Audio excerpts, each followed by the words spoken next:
भगवद गीता अध्याय 5 कर्मयोग कृष्ण भावना भवित कर्म। अर्जुन उवाच संन्यासं कर्मणां कृष्ण पुनर्योगं च संससि यच्छ्रेय एतयोरेकं तन्मे ब्रूहि सुनिश्चितम्। श्लोक 1।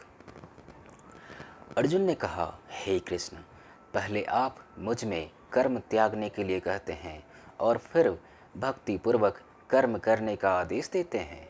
क्या आप अब कृपा करके निश्चित रूप से मुझे बताएंगे कि इन दोनों में से कौन अधिक लाभप्रद है?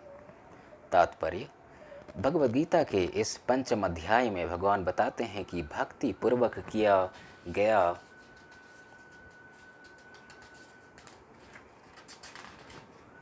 कर्म शुष्क चिंतन से श्रेष्ठ है। भक्ति पथ अधिक सुगम है क्योंकि दिव्य स्वरूपा भक्ति मनुष्य को कर्म बंधन से मुक्त करती है।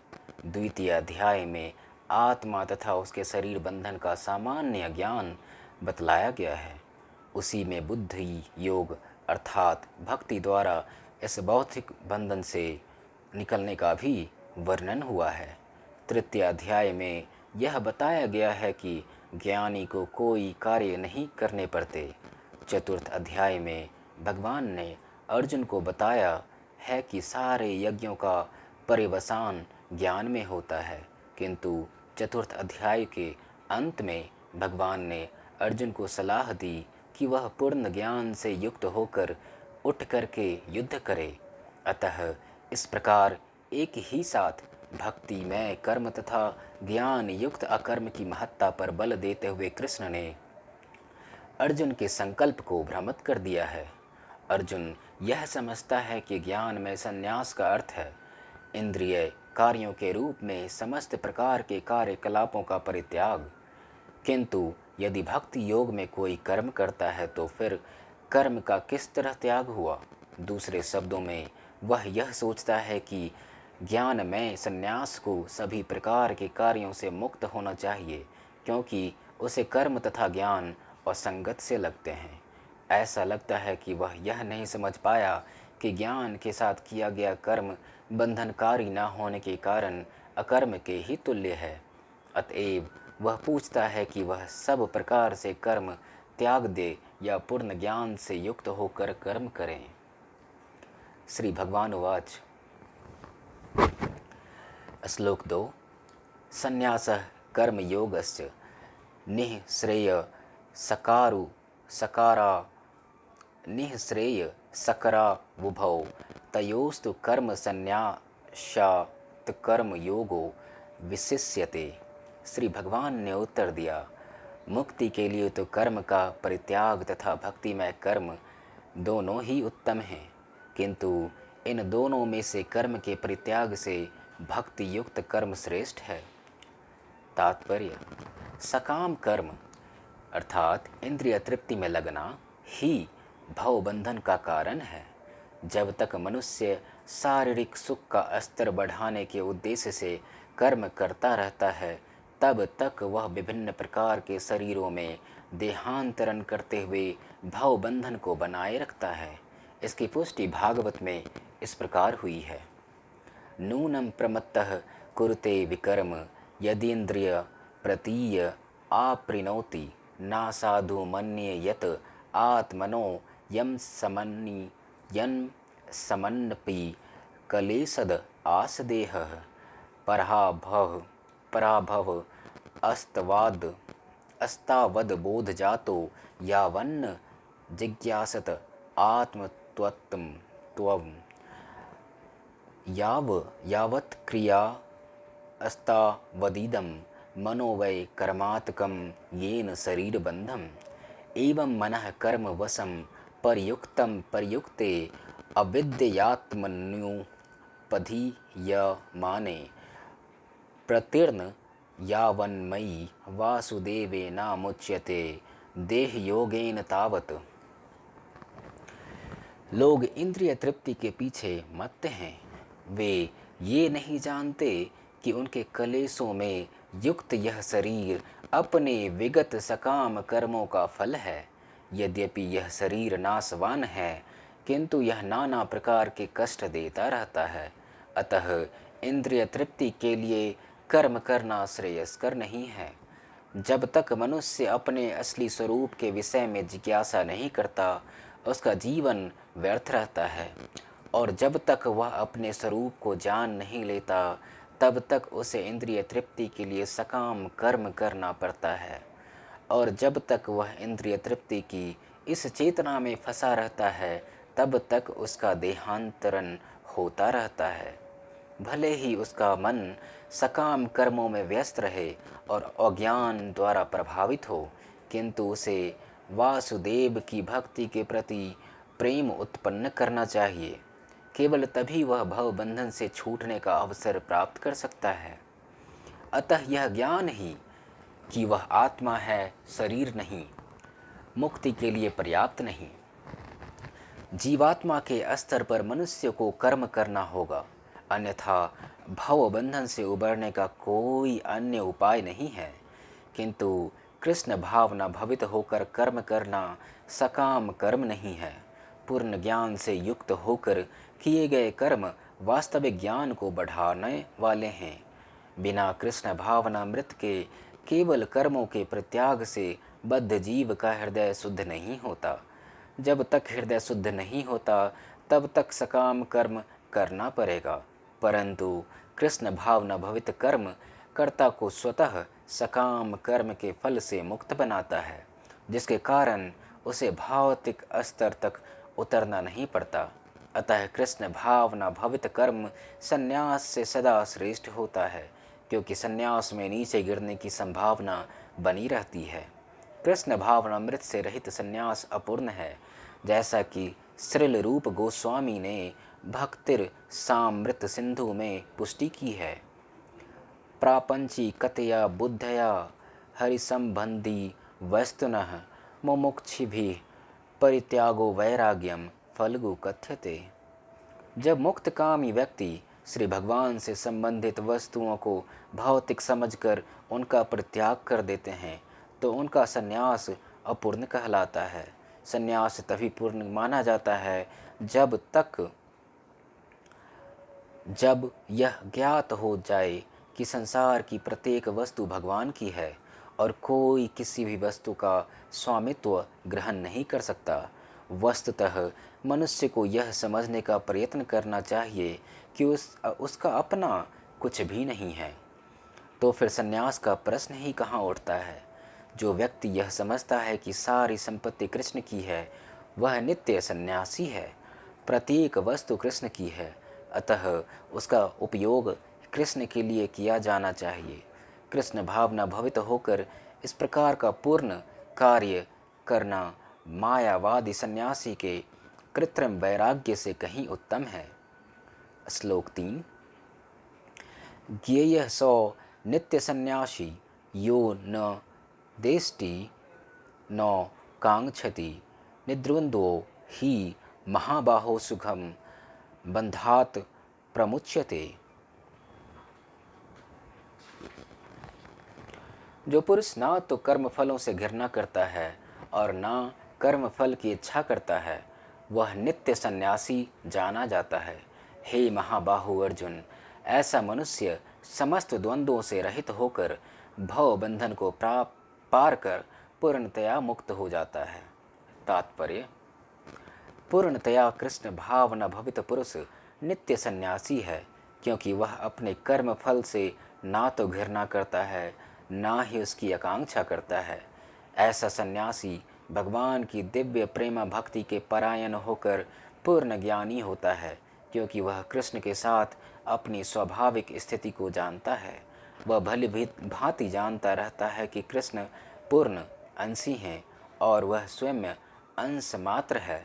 ऐसा ज्ञान पूर्ण होता है क्योंकि यह गुणात्मक तथा सकारात्मक रूप से सही है। कृष्ण तादात्म्य की भावना भ्रांत है, क्योंकि अंश अंशी के तुल्य नहीं हो सकता। यह ज्ञान की एकता गुणों की है, ना कि गुणों की मात्रा की सही दिव्य ज्ञान है, जिससे मनुष्य अपने आप में पूर्ण बनता है, जिसे ना तो किसी व्यक्ति की आकांक्षा रहती है, ना किसी का शोक। उसके मन में किसी प्रकार का छल कपट नहीं रहता, क्योंकि वह जो कुछ भी करता है कृष्ण के लिए करता है। इस प्रकार छल कपट से रहित होकर वह इस भौतिक जगत से भी मुक्त हो जाता है। श्लोक 4। सांख्य योगो पृथग बाला प्रवदन्ति ना पंडिता एकम प्या स्थितः समज्ञो भयो वर्धन्ति ते फलम। अज्ञानी ही भक्ति को भौतिक जगत के विश्लेषणात्मक अध्ययन से भिन्न मानते हैं। जो वस्तुतः ज्ञानी हैं वे कहते हैं कि जो इनमें से किसी एक प्रकार का भली भांति अनुसरण करता है वह दोनों के फल प्राप्त कर लेता है। तात्पर्य: भौतिक जगत के विश्लेषणात्मक अध्ययन सांख्य का उद्देश्य आत्मा को प्राप्त करना है। भौतिक जगत ही आत्मा, विष्णु या परात्मा है। भगवान की भक्ति का अर्थ परमात्मा की सेवा है। एक विधि से वृक्ष की जड़ खोजी जाती है और दूसरी विधि से उसको सींचा जाता है। सांख्य दर्शन का वास्तविक छात्र जगत के मूल अर्थात विष्णु को ढूंढता है और फिर पूर्ण ज्ञान समेत अपने को भगवान की सेवा में लगा देता है। अतः मूलतः इन दोनों में कोई भेद नहीं है, क्योंकि दोनों का उद्देश्य विष्णु की प्राप्ति है। जो लोग चरम उद्देश्य को नहीं जानते वे ही कहते हैं कि सांख्य और कर्म योग एक नहीं है, किंतु जो विद्वान है वह जानता है कि इन दोनों भिन्न विधियों का उद्देश्य एक ही है। श्लोक 5। यत् सांख्ये प्राप्यते स्थानं तद्योगैरपि गम्यते एकम सांख्यम च योगम च यह पश्यति सो पश्यति। जो यह जानता है कि वह विश्लेषणात्मक अध्ययन सांख्य द्वारा प्राप्त स्थान भक्ति द्वारा भी प्राप्त किया जा सकता है, और इस तरह जो सांख्य योग तथा भक्ति योग को एक समान देखता है वही वस्तुओं को यथारूप में देखता है। तात्पर्य: दार्शनिक शोध सांख्य का वास्तविक उद्देश्य जीवन के चरम लक्ष्य की खोज है। चूँकि जीवन का चरम लक्ष्य आत्म साक्षात्कार है, अतः दोनों विधियों से प्राप्त होने वाले परिणामों में कोई अंतर नहीं है। सांख्य दार्शनिक शोध के द्वारा इस निष्कर्म पर पहुंच जाता है कि जीव भौतिक जगत का नहीं अपितु पूर्ण परमात्मा का अंश है। फलतः जीवात्मा का भौतिक जगत से कोई सरोकार नहीं होता। उसके सारे कार्य परमेश्वर से संबंध होने चाहिए। जब वह कृष्ण भावना मृतवश कार्य करता है तभी वह अपनी स्वाभाविक स्थिति में होता है। सांख्य विधि में मनुष्य को पदार्थ से विरक्त होना पड़ता है और भक्ति योग में उसे कृष्ण भावना भवित कर्म में आसक्त होना होता है। वस्तुतः दोनों ही विधियां एक हैं, यद्यपि ऊपर से एक विधि में विरक्ति दिखती है और दूसरे में आसक्ति है। जो पदार्थ से विरक्ति और कृष्ण में आसक्ति को एक ही तरह देखता है वही वस्तुओं को यथारूप में देखता है। संन्यास। श्लोक 6। संन्यासस्तु महाबाहो दुख माप्तुम योगतः योग युक्तो मुनिर्ब्रह्म न चिरेनाधिगच्छति। भक्ति में लगे बिना केवल समस्त कर्मों का परित्याग करने से कोई सुखी नहीं बन सकता, परंतु भक्ति में लगा हुआ विचारवान व्यक्ति शीघ्र ही परमेश्वर को प्राप्त कर लेता है। तात्पर्य: सन्यासी दो प्रकार के होते हैं। मायावादी सन्यासी सांख्य दर्शन के अध्ययन में लगे रहते हैं तथा वैष्णव सन्यासी वेदांत सूत्रों के यथार्थ भाष्य भागवत दर्शन के अध्ययन में लगे रहते हैं। मायावादी सन्यासी भी वेदांत सूत्रों का अध्ययन करते हैं, किंतु वे शंकराचार्य द्वारा प्रणीत शारीरिक भाष्य का उपयोग करते हैं। भागवत संप्रदाय के छात्र पांचरात्रि की विधि से भगवान की भक्ति करने में लगे रहते हैं। अतः वैष्णव सन्यासियों को भगवान की दिव्य सेवा के लिए अनेक प्रकार के कार्य करने होते हैं। उन्हें भौतिक कार्यों से कोई सरोकार नहीं रहता, किंतु तो भी वे भगवान की भक्ति में नाना प्रकार के कार्य करते रहते हैं। किंतु मायावादी सन्यासी जो सांख्य तथा वेदांत के अध्ययन एवं चिंतन में लगे रहते हैं, वे भगवान की दिव्य भक्ति का आनंद नहीं उठा पाते। चूँकि उनका अध्ययन अत्यंत जटिल हो जाता है, अतः वे कभी कभी ब्रह्म चिंतन से उबकर समुचित बोध के बिना ही भागवत की शरण ग्रहण करते हैं। फलस्वरूप श्रीमद् भागवत का भी अध्ययन उनके लिए कष्टकर होता है। मायावादी सन्यासियों का शुष्क चिंतन तथा कृत्रिम साधनों से निर्विशेष विवेचना उनके लिए व्यर्थ होती है। भक्ति में लगे हुए वैष्णव सन्यासी अपने दिव्य कर्मों को करते हुए प्रसन्न रहते हैं और यह भी निश्चित रहता है कि वे भगवत धाम को प्राप्त होंगे। मायावादी सन्यासी कभी कभी आत्म साक्षात्कार के पथ से नीचे गिर जाते हैं और फिर से समाज सेवा, परोपकार जैसी भौतिक कर्म में प्रवृत्त होते हैं। अतः निष्कर्ष यह निकला कि कृष्ण भावनामृत के कार्यों में लगे रहने वाले लोग ब्रह्म और ब्रह्म विषयक साधारण चिंतन में लगे सन्यासियों से श्रेष्ठ हैं, यद्यपि वे भी अनेक जन्मों के बाद कृष्ण भावना भवित हो जाते हैं। श्लोक 7। योग युक्तो विशुद्धात्मा विजितात्मा जितेन्द्रियः सर्वभूतात्म भूतात्मा कुर्वन्नपि न लिप्यते। जो भक्ति भाव से कर्म करता है, जो विशुद्ध आत्मा है और अपने मन तथा इंद्रियों को वश में रखता है, वह सबों को प्रिय होता है और सभी लोग उसे प्रिय होते हैं।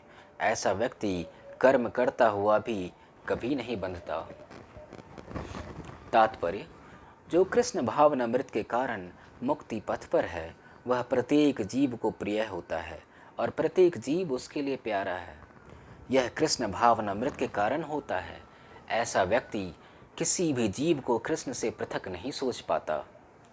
जिस प्रकार वृक्ष की पत्तियां तथा टहनियां वृक्ष से भिन्न नहीं होती, वह भली भांति जानता है कि वृक्ष की जड़ में डाला गया जल समस्त पत्तियों तथा टहनियों में फैल जाता है, अथवा आमाशय को भोजन देने से शक्ति स्वतः पूरे शरीर में फैल जाती है। क्योंकि कृष्ण भावनामृत में कर्म करने वाला सबों का दास होता है, अतः वह हर एक को प्रिय होता है। क्योंकि प्रत्येक व्यक्ति उसके कर्म से प्रसन्न रहता है, अतः उसकी चेतना शुद्ध रहती है। क्योंकि उसकी चेतना शुद्ध रहती है, अतः उसका मन पूर्णतया नियंत्रण में रहता है। मन के नियंत्रित होने से उसकी इंद्रियां संयमित रहती हैं। क्योंकि उसका मन सदैव कृष्ण में स्थिर रहता है, अतः उसके विचलित होने का प्रश्न ही नहीं उठता। ना ही उसे कृष्ण से संबंध कथाओं के अतिरिक्त अन्य कार्यों में अपनी इंद्रियों को लगाने का अवसर मिलता है। वह कृष्ण कथा के अतिरिक्त और कुछ सुनना नहीं चाहता। वह कृष्ण को अर्पित किए हुए भोजन के अतिरिक्त अन्य कुछ नहीं खाना चाहता और न ऐसे किसी स्थान में जाने की इच्छा रखता है जहाँ कृष्ण संबंधी कार्य ना होता हो। अतः उसकी इंद्रियां वश में रहती हैं। ऐसा व्यक्ति जिसकी इंद्रियां संयमित हो, वह किसी के प्रति अपराध नहीं कर सकता। इस पर कोई यह प्रश्न कर सकता है, तो फिर अर्जुन अन्यों के प्रति युद्ध में आक्रामक क्यों था? क्या वह कृष्ण भावना भवित नहीं था? वस्तुतः अर्जुन ऊपर से ही आक्रामक था, क्योंकि जैसा कि द्वितीय अध्याय में बताया जा चुका है, आत्मा के अबद्ध होने के कारण युद्ध भूमि में एकत्र हुए सारे व्यक्ति अपने अपने स्वरूप में जीवित बने रहेंगे। अतः आध्यात्मिक दृष्टि से कुरुक्षेत्र की युद्ध भूमि में कोई मारा नहीं गया। वहाँ पर स्थित कृष्ण की आज्ञा से केवल उसके वस्त्र बदल दिए गए। अतः अर्जुन कुरुक्षेत्र की युद्ध भूमि में युद्ध करता हुआ भी वस्तुतः युद्ध नहीं कर रहा था। वह तो पूर्ण कृष्ण भावना मृत में कृष्ण के आदेश का पालन मात्र कर रहा था। ऐसा व्यक्ति कभी कर्म बंधन से नहीं बंधता। श्लोक 8। नैव किंचित करोमीति युक्तो मन्येत तत्त्ववित् पश्यन् श्रीवन् स्पृश स्पृशनिघ्र संलग्न गच्छ न स्वपन वशन प्रलपनिश्री जंगृह नन्नु नी निस नी मी सनीपी इंद्रियाणि इंद्रियाणीन्द्रिय यार्थेषु वर्तन्त इति धारयन्। दिव्य भावनामृत युक्त पुरुष देखते, सुनते, स्पर्श करते, सूंघते, खाते, चलते, फिरते, सोते तथा श्वास लेते हुए भी अपने अंतर में सदैव यही जानता रहता है कि वास्तव में वह कुछ भी नहीं करता। बोलते, त्यागते, ग्रहण करते या आँख खोलते बंद करते हुए भी वह जानता रहता है कि भौतिक इंद्रियां अपने अपने विषयों में प्रवृत्त हैं और वह इन सब से पृथक है। तात्पर्य: चूँकि कृष्ण भावना भवित व्यक्ति का जीवन शुद्ध होता है, फलतः उसे निकट तथा दूरस्थ 5 कारणों कर्ता, कर्म, अधिष्ठान, प्रयास तथा भाग्य पर निर्भर किसी कार्य में कुछ लेना देना नहीं रहता। इसका कारण यही है कि वह भगवान की दिव्य सेवा में लगा रहता है। यद्यपि ऐसा प्रतीत होता है कि वह अपने शरीर तथा इंद्रियों से कर्म कर रहा है, किंतु वह अपनी वास्तविक स्थिति के प्रति सचेत रहता है, जो कि आध्यात्मिक व्यस्तता है। भौतिक चेतना में इंद्रियां इंद्रिय तृप्त में लगी रहती हैं, किंतु कृष्ण भावनामृत में वे कृष्ण की इंद्रियों की तुष्टि में लगी रहती हैं।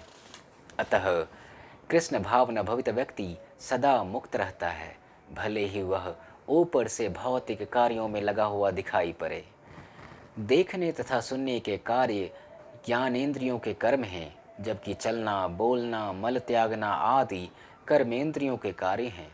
कृष्ण भावना भवित व्यक्ति कभी भी इंद्रियों के कार्यों से प्रभावित नहीं होता। वह भगवत सेवा के अतिरिक्त कोई दूसरा कार्य नहीं कर सकता, क्योंकि उसे ज्ञात है कि वह भगवान का शाश्वत दास है। ब्रह्मण्याध्याय कर्माणि संगमं त्यक्त्वा करोति यः लिप्यते नासो पापेन पहम पत्र मी भामसा। जो व्यक्ति कर्म फलों को परमेश्वर को समर्पित करके आसक्ति रहित होकर अपना कर्म करता है, वह पाप कर्मों से उसी प्रकार अप्रभावित रहता है जिस प्रकार कमल पत्र जल से अस्पृश्य रहता है। श्लोक 10 तात्पर्य: यहाँ पर ब्राह्मणी का अर्थ है कृष्ण भावनामृत में है। यह भौतिक जगत प्रकृति के 3 गुणों की समग्र अभिव्यक्ति है, जिसे प्रधान की संज्ञा दी जाती है। वेद मंत्र सर्वम ह्येत ब्रह्म तस्माद् एतद् ब्रह्म नाम रूपन्नम च जायते तथा मुंडक उपनिषद तथा भगवद गीता में मम योनिर्म हद ब्रह्म से प्रकट है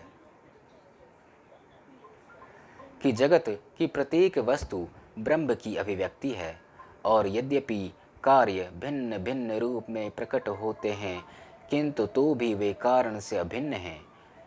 ईसोपनिषद में कहा गया है कि सारी वस्तुएं पर ब्रह्म या कृष्ण से संबंधित हैं, अतएव वे केवल उन्हीं की हैं। जो यह भली भांति जानता है कि प्रत्येक वस्तु कृष्ण की हैं और वे प्रत्येक वस्तु के स्वामी हैं, अतः प्रत्येक वस्तु भगवान की सेवा में ही नियोजित है, उसे स्वभावतः शुभ अशुभ कर्म फलों से कोई प्रयोजन नहीं रहता। यहाँ तक कि विशेष प्रकार का कर्म संपन्न करने के लिए भगवान द्वारा प्रदत्त मनुष्य का शरीर भी कृष्ण भावनामृत में संलग्न किया जाता है। तब यह पाप कर्मों के कलमश से वैसे ही परे रहता है जैसे कि कमल पत्र जल में रहकर भी भीगता नहीं। भगवान गीता में भी कहते हैं, मयि सर्वाणि कर्माणि संन्यस, संपूर्ण कर्मों को मुझे समर्पित करो। तात्पर्य यह है कि कृष्ण भावनामृत विहीन पुरुष शरीर एवं इंद्रियों को अपना स्वरूप समझकर कर्म करता है, किंतु कृष्ण भावना भवित व्यक्ति यह समझकर कर्म करता है कि यह देव कृष्ण की संपत्ति है, अतः इसे कृष्ण की सेवा में प्रवृत्त होना चाहिए। श्लोक 11 आगे।